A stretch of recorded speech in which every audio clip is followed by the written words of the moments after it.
Đức Thế Tôn đã tự giác. Ngài hoằng dương giáo pháp để giác ngộ kẻ khác.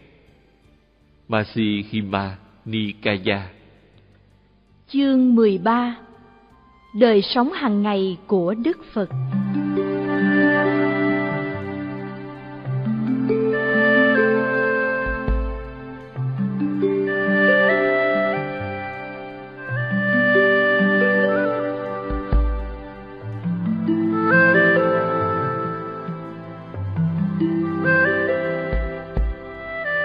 Đức Phật có thể được xem là vị giáo chủ hoạt động tích cực và nhiệt thành nhất trên thế gian. Ngài luôn luôn bận rộn với công việc đạo pháp trọn ngày, ngoại trừ những lúc cần phải để ý đến vài nhu cầu vật chất. Chương trình hoạt động của Ngài được sắp xếp rất có quy củ và mật thước. Đời sống bên trong là hành thiền, tĩnh tâm và chứng nghiệm hạnh phúc niết bàn. Bên ngoài là phục vụ vị tha, nâng đỡ phẩm hạnh của chúng sanh trong khắp thế gian. Chính Ngài tự giác, rồi tận lực cố gắng giác ngộ người khác, dẫn dắt chúng sanh ra khỏi mọi phiền lụy của đời sống. Hoạt động hàng ngày của Đức Phật chia làm 5 giai đoạn. 1. Buổi sáng. 2. Buổi trưa. 3. Canh đầu. 4. Canh giữa. 5. Canh cuối. Buổi sáng.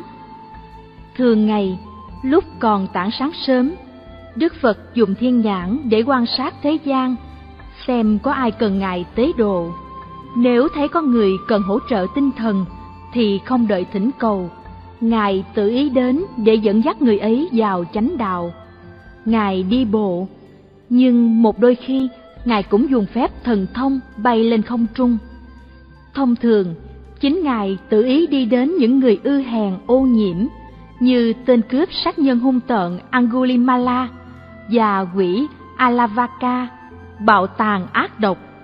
Nhưng cô bé Visakha có tâm đạo nhiệt thành, và nhà triệu phú cấp cô độc, và những bậc thiện trí thức như Xá Lợi Phất, Mục Kiền Liên thì tìm đến thọ giáo để được Ngài dẫn dắt. Trong khi tế độ thế gian, nếu không có ai thỉnh về trai tăng, Đức Phật, người mà các bậc vua chúa đều tôn sùng kính nể và khấu đầu đảnh lễ mỗi khi đến trước mặt, đi trì bình khất thực trên các nẻo đường, khi thì một mình, lúc thì với chúng tăng, im lặng đứng trước cửa từng nhà, không thốt ra một lời. Ngài thọ lãnh những vật thực nào mà tâm trong sạch bố thí của thiện tín hoan hỷ sớt vào bát, rồi trở về chùa. Cho đến năm 80 tuổi, mặc dầu đau ốm bất thường, Ngài vẫn đi trì bình trong thành Vesali. Đức Phật thọ thực trước ngọ. Sau đó chư vị tỳ khưu hợp lại nghe Ngài thuyết một bài pháp ngắn. Sau thời pháp, Đức Phật ban lễ quy y Tam Bảo, truyền ngũ giới, và nếu có vị nào đạt đến trình độ tinh thần đầy đủ, Ngài chỉ dẫn vào thánh đạo, con đường giải thoát. Một vài vị đến gần để xin đề mục hành thiền thích hợp theo tâm tánh mình. Nếu có lời thỉnh nguyện, đôi khi Ngài cũng ban hành lễ xuất gia. Buổi trưa. Sau khi giảng dạy hoặc kêu gọi chư vị đệ tử, Đức Phật lui về tịnh thất.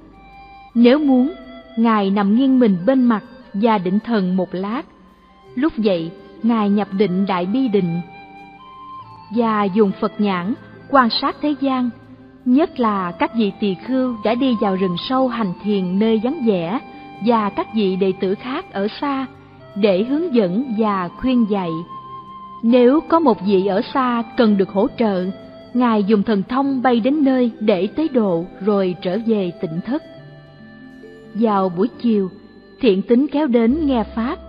Do Phật nhãn, Ngài nhìn vào khuynh hướng tâm tánh của từng người trong cử tọa để thuyết pháp độ 1 giờ.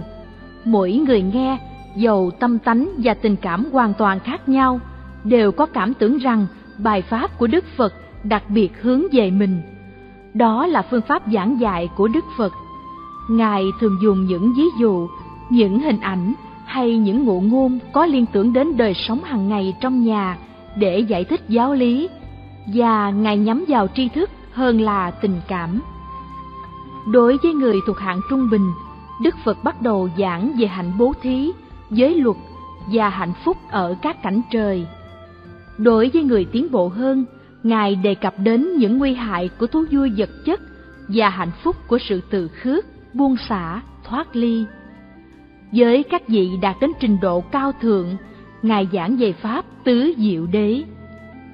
Trong một vài trường hợp hiếm hoi, như trường hợp của Angulimala và bà Kama, Đức Phật dùng oai lực thần thông để ảnh hưởng đến tâm của người nghe. Giáo pháp cao siêu của Đức Phật gợi nguồn cảm hứng cho cả lớp đại chúng lẫn hàng trí thức. Một thi sĩ Phật tử có hát lên những lời tán tụng như sau: đem phỉ lạc đến bậc thiện trí, tạo kiến thức cho hạng trung bình, và đánh tan đêm tối của người ngu muội. Đây quả thật là ngôn ngữ của tất cả mọi người. Cả hai lớp người, giàu và nghèo, cao sang và thấp kém, đều từ bỏ đức tin cũ của mình để hướng về thông điệp hòa bình của Đức Phật. Nền đạo Pháp sơ sanh bắt đầu với 5 vị đạo sĩ như hột nhân của tế bào, sớm sanh sôi nảy nở, mở rộng đến hàng triệu người, và một cách êm thấm, ôn hòa khắp miền Trung Ấn Độ. Canh đầu. Từ 6 giờ đến 10 giờ đêm là khoảng Đức Phật dành riêng để các vị tỳ khưu được tự do thỉnh cầu Ngài rọi sáng những hoài nghi của mình, hỏi về những điểm phức tạp trong giáo pháp, xin đề mục hành thiền và lắng nghe thuyết giảng. Canh giữa. Từ 10 giờ đến 2 giờ khuya, chư thiên và chư phạm thiên là những chúng sanh mà mắt người không thể trông thấy, từ các cảnh trời đến hầu Phật và hỏi Ngài về giáo pháp. Trong kinh sách có một đoạn thường được nhắc đi lặp lại như sau: lúc bấy giờ đêm đã khuya, một vị trời có hào quang rực rỡ đến gần Đức Phật, cung kính đảnh lễ và đứng lại một bên. Nhiều bài kinh và nhiều lời vấn đáp được ghi lại trong bộ kinh Tạp A Hàm. Canh cuối. Canh cuối cùng trong đêm, từ 2 giờ khuya đến 6 giờ sáng, được chia làm 4 phần. Trong phần đầu, từ 2 đến 3 giờ, Đức Phật đi kinh hành. Từ 3 đến 4 giờ, Ngài nằm định thần, nghiêng về phía tay mặt. Từ 4 đến 5 giờ, Ngài nhập đại bi định và rải tâm từ đến khắp nơi, làm êm dịu tâm trí tất cả chúng sanh. Sau đó, Ngài quan sát thế gian bằng Phật nhãn, xem coi có thể tế độ được ai. Những người đạo hạnh và những người cần đến, dầu ở cách xa thế nào, Ngài cũng nhận ra và mở lòng bi mẫn, tự ý đến với họ để đem lại sự nỗ lực cần thiết. Như vậy, trọn cả ngày, Đức Phật luôn luôn bận rộn với nhiệm vụ đạo đức. Ngài chỉ ngủ 1 giờ đồng hồ, trong 2 giờ tròn, buổi sáng và lúc bình minh. Ngài đượm nhuần toàn thể thế gian với tâm từ vô lượng và đem hạnh phúc đến cho hàng triệu chúng sanh. Tự nguyện sống đời nghèo nàn, đi trì bình khất thực mà không làm phiền đến ai, rày đây mai đó, 8 tháng trời liền trong năm để hoằng khai diệu pháp. Ngài không ngừng gia công để đem lại điều tốt đẹp và hạnh phúc cho tất cả, chí đến Ngài nhập diệt vào năm 80 tuổi thọ.